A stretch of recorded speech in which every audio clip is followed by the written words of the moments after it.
Brian found it was a long way from sparks to fire.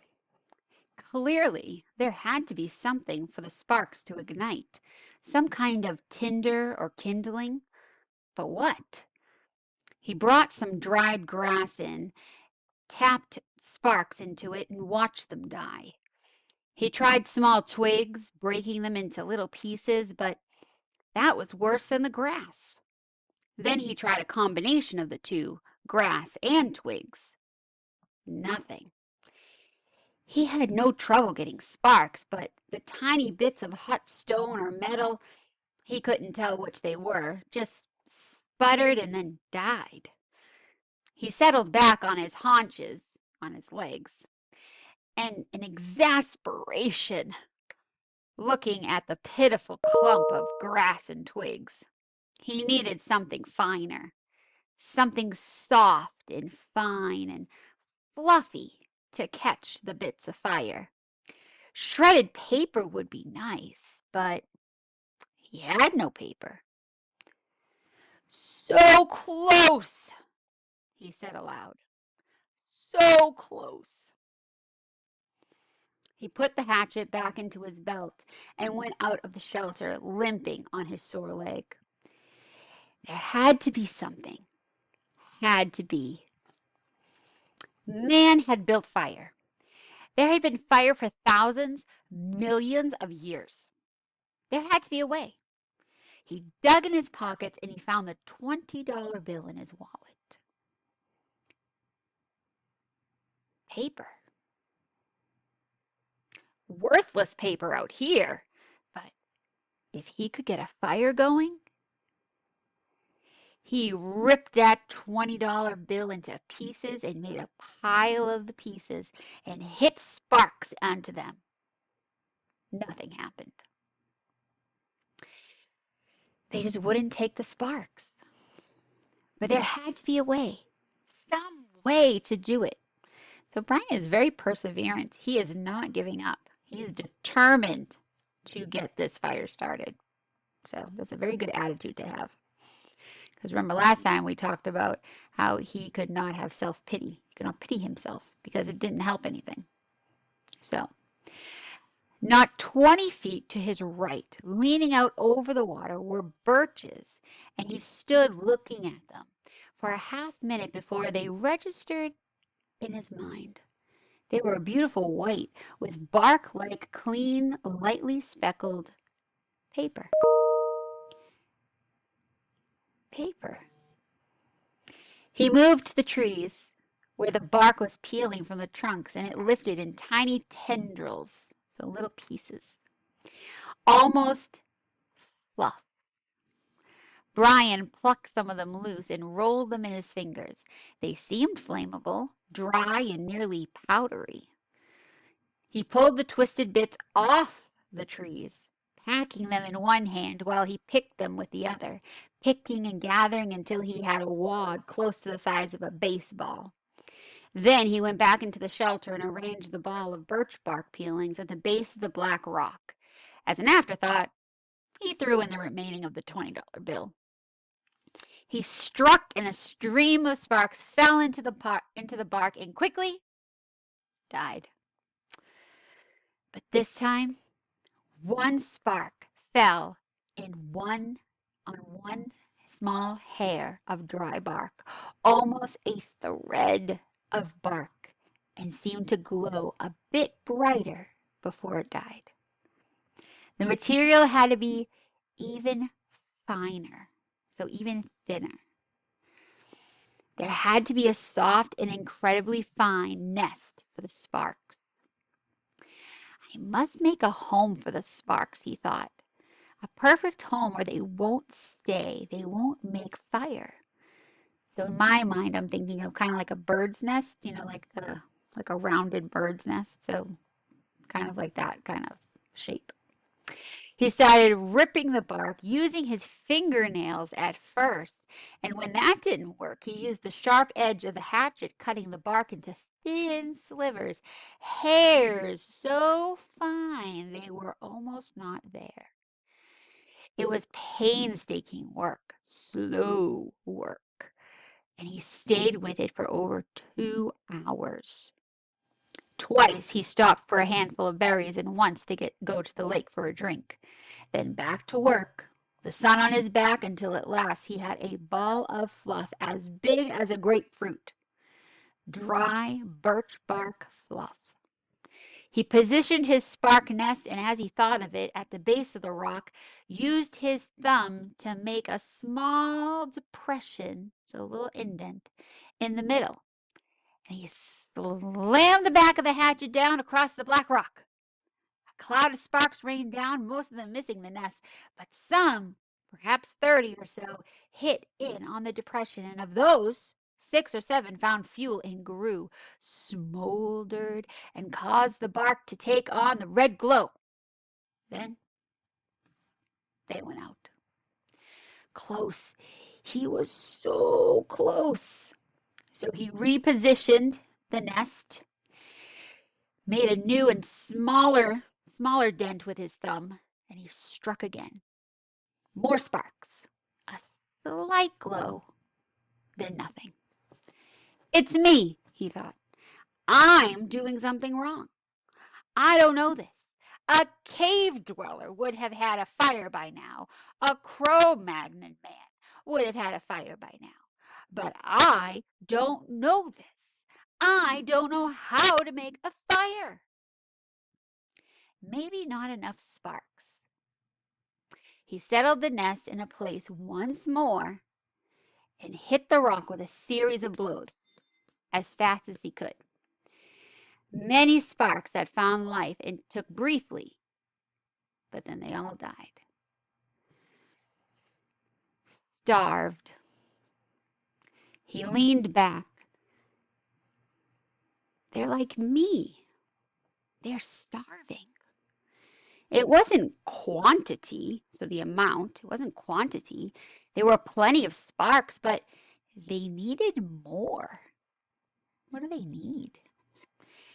I would kill, he thought suddenly, for a book of matches. Just one book. Just one match. I would kill. What makes a fire? He thought back to school, to all those science classes he had ever learned. What made a fire? Did a teacher ever stand up there and say, "This is what makes a fire"? He shook his head, tried to focus his thoughts. What did it take? You have to have fuel, he thought, and he had that.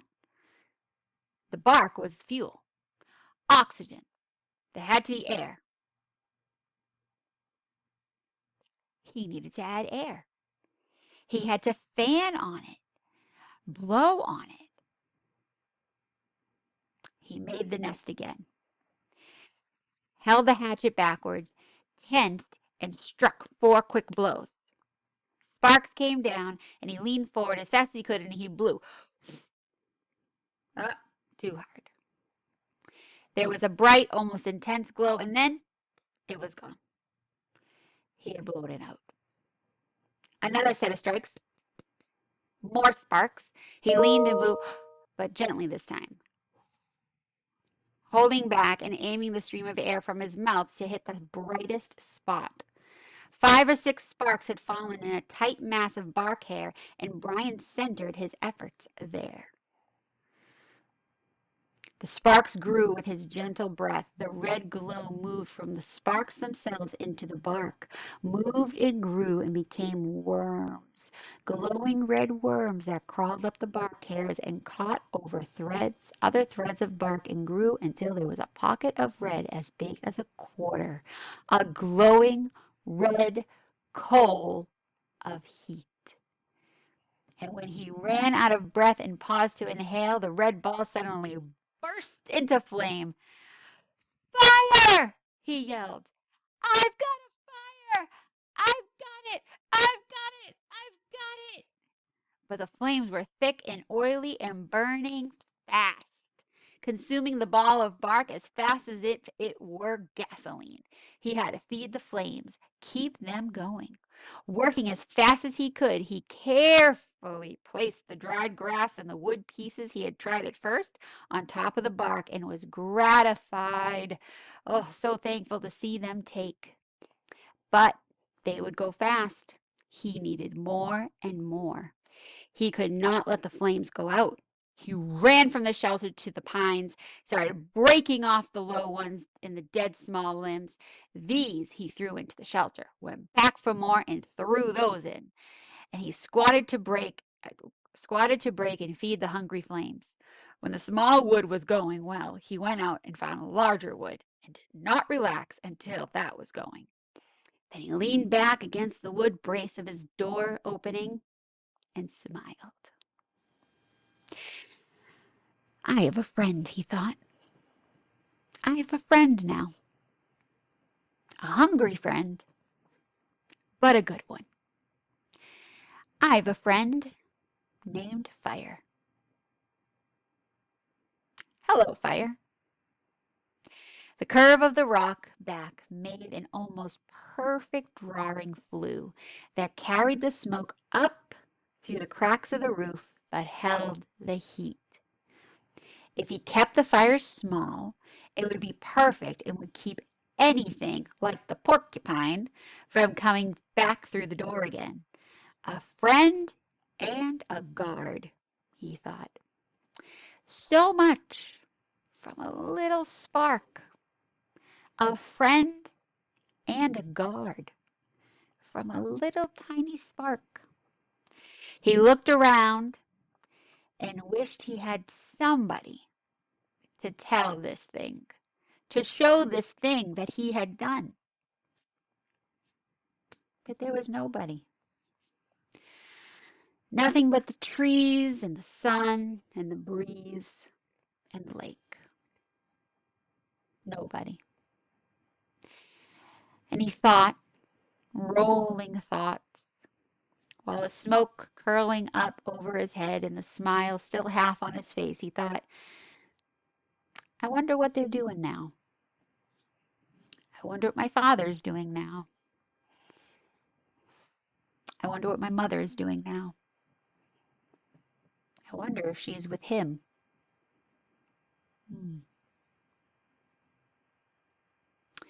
Chapter 10. He could not at first leave the fire. It was so precious to him, and so close and sweet a thing, the yellow and red flames brightening the dark interior of the shelter, the happy crackle of the dry wood as it burned, that he could not leave it. He went to the trees and brought in as many dead limbs as he could chop off and carry. And when he had a large pile of them, he sat near the fire, though it was getting into the warm, middle part of the day, and he was hot, and broke them into small pieces and fed the fire. I will not let you go out, he said to himself, to the flames. Not ever. And so he sat through a long part of the day, keeping the flames even, eating from his stock of raspberries, leaving to drink from the lake when he was thirsty. And in the afternoon, towards the evening, with his face smoke smeared and his skin red from the heat, he finally began to think ahead to what he needed to do. He would need a large wood pile to get through the night. It would be almost impossible to find wood in the dark, so he would have it all in and cut and stacked before the sun went down. Okay, so now he has a task he has to get done throughout the day. Okay. Brian made certain the fire was banked with new wood, then went out of the shelter and searched for a good fuel supply. Up the hill from the campsite, the same windstorm that left him a place to land the plane had that only been 3 or 4 days ago, had dropped 3 large white pines across each other. So now here's, some big trees for him. They were dead now and filled with weathered, dry limbs, enough for many days. So let's keep that in mind that he's been there now for 3 or 4 days, okay? And he now accomplished quite a bit. All right. So he chopped and broke and carried the wood back to the camp, stacking the pieces under the overhang until he had what he thought to be an enormous pile, as high as his head and 6 feet across the base. Between trips, he added small pieces to the fire to keep it going, and on one of the trips to get wood, he noticed an added advantage of the fire. When he was in the shade of the trees breaking limbs, the mosquitoes swarmed on him, as usual. But when he came to the fire, or just near the shelter where the smoke eddied and swirled, the insects were gone. Mosquitoes don't like smoke. They do not like fire. It's a good thing. It was a wonderful discovery. The mosquitoes had nearly driven him mad, and the thought of being rid of them lifted his spirits. On another trip, he looked back and saw the smoke curling up through the trees and realized for the first time that he now had the means to make a signal, a smoke signal. He could carry a burning stick and build a signal fire on top of the rock, make clouds of smoke, and perhaps attract attention to be rescued, right? Which meant more wood, and still more wood. There did not seem to be an end to the wood he would need, and he spent all the rest of the afternoon into dusk, so right before as the sun went down, making wood trips. At dark, he settled in again for the night, next to the fire with a stack of short pieces ready to put on, and he ate the rest of the raspberries. During all the work of the day, his leg had loosened, but it still ached a bit. And he rubbed it and watched the fire and thought for the first time since the crash that he might be getting a handle on things. Like, I might be able to do this. Okay. Might be starting to do something other than just sit. He was out of food, but he could look at that tomorrow. And he could build a signal fire tomorrow and get more wood tomorrow. The fire cut the night coolness and settled him back into sleep, thinking of tomorrow. He slept hard and wasn't sure what awakened him, but his eyes came open and he stared into the darkness. The fire had burned down and looked out, but he stirred with a piece of wood and found a bed of coals still glowing hot and red. With small pieces of wood and carefully blowing, he soon had a blaze going again. It had been close. He had to be sure to try and sleep in short intervals, so short time periods, so he could keep the fire going. And he tried to think of a way to regulate his sleep, so make it consistent, regulate his sleep. But it made him sleepy to think about it, and he was just going under again when he heard the sound outside. Uh-oh. Porcupine back? Oh, goodness. It was not unlike the sound of the porcupine, something slithering and being dragged across the sand, but when he looked out the door opening, it was too dark to see anything. Whatever it was, it stopped making that sound in a few moments, and he thought he heard something sloshing into the water at the shoreline, but he had the fire now and plenty of wood, so he wasn't as worried as he had been the night before. He dozed, slept for a time, awakened again just as dawn gray light, and added wood to the still smoking fire before standing outside and stretching. Standing with his arms stretched over his head and the tight knot of hunger in his stomach, he looked toward the lake and saw the tracks. They were strange. A main center line from the lake in the sand with claw marks to the side, leading to a small pile of sand, then going back down to the water. He walked over and squatted near them, studied them, tried to make sense of them. Whatever had made the tracks had some kind of flat, dragging bottom in the middle and was apparently pushed along by the legs that stuck out to the side. Hmm. Up from the water to a small pile of sand, then back down into the water. Some animal, some kind of water animal that came up to the sand to do what? He smiled. City boy, he thought. Oh, you city boy with your city ways. He made a mirror in his mind, a mirror of himself, and he saw how he must look. City boy with your city ways, sitting in the sand, trying to read the tracks and not knowing, not understanding. Why would anything wild come up from the water to play in the sand? Not that way. Animals weren't that way. They didn't waste time that way, playing in the sand. It had come up from the water for a reason, a good reason. And he must try to understand the reason. He must change to fully understand the reason himself, or he would not make it.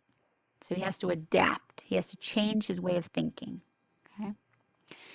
It had come up from the water for a reason, and the reason he thought, squatting, the reason had to do with the pile of sand. He brushed the top off gently with his hand, but found only damp sand. Still, there must be a reason. So he carefully kept scraping and digging until about 4 inches down he came suddenly into a small chamber in the cool, damp sand, and there lay eggs. Many eggs, almost perfectly round eggs, the size of table tennis balls. And he laughed then because he knew it had been a turtle. He had seen a show on television about sea turtles that came up onto beaches and laid their eggs in the sand. There must be freshwater lake turtles that did the same. Maybe snapping turtles. He had heard of snapping turtles. They became fairly large, he thought. It must have been a snapper that came up in the night when he heard the noise that awakened him. She must have come then and laid the eggs. Food. More than eggs, more than knowledge, more than anything. This was food. His stomach tightened and rolled and made a noise as he looked at the eggs, as if his stomach belonged to somebody else or had seen the eggs with its own eyes and was demanding food.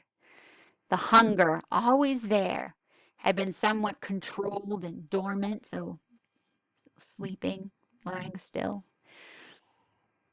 When there was nothing to eat, but with the eggs came the scream to eat. His whole body craved food with such an intensity that it quickened his breath. He reached into the nest and pulled the eggs out one at a time. There were 17 of them, each as round as a ball and white. They had leathery shells that gave instead of breaking when he squeezed them. So they're kind of like rubbery.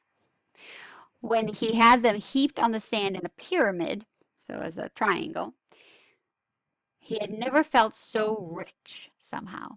He suddenly realized that he didn't know how to eat them. He had a fire, but no way to cook them, no container, and he had never thought of eating a raw egg. He had an uncle named Carter, his father's brother, who always put an egg in a glass of milk and then drank it in the morning. Brian had watched him do it once, just once. And when the runny part of the white left the glass and went into his uncle's mouth and down the throat in a single gulp, Brian almost lost everything he had ever eaten. Still, he thought, still. As his stomach moved towards his backbone, he became less and less fussy. Some natives in the world ate grasshoppers and ants, and if they could do that, he could get a raw egg down. He picked one up and tried to break the shell and found it surprisingly tough. Finally, using the hatchet, he sharpened a stick and poked a hole in the egg. He widened the hole with his finger and looked inside. Just an egg. It had a dark yellow yolk and not so much white as he thought there would be. Just an egg. Food. Just an egg he had to eat. Raw. He looked out across the lake and brought the egg to his mouth, closed his eyes, and sucked and squeezed the egg at the same time and swallowed as fast as he could. Ugh! Ugh. It had a greasy, almost oily taste, but it was still an egg. His throat tried to throw it back up, and his whole body seemed to convulse with it. But his stomach took it, held it, and demanded more. Mm. The second egg was easier. And by the third, he had no more trouble at all. It just slid right down. He ate 6 of them. Could have easily eaten them all and not have been full. But a part of him said to hold back, save the rest. He could not now believe the hunger. The eggs had awakened it fully, roaringly, so that it tore at him. After the 6th egg, he ripped the shell open and licked the inside clean. Then went back and ripped the other 5 open and licked them out as well, and wondered if he could eat the shells. There must be some food value in them, but when he tried, they were too leathery to chew, and he couldn't get them down. He stood away from the eggs for a moment, literally stood and turned away so that he could not see them. If he looked at them, he would have eaten more. He would store them in the shelter and eat only 1 a day. He fought the hunger down again, controlled it.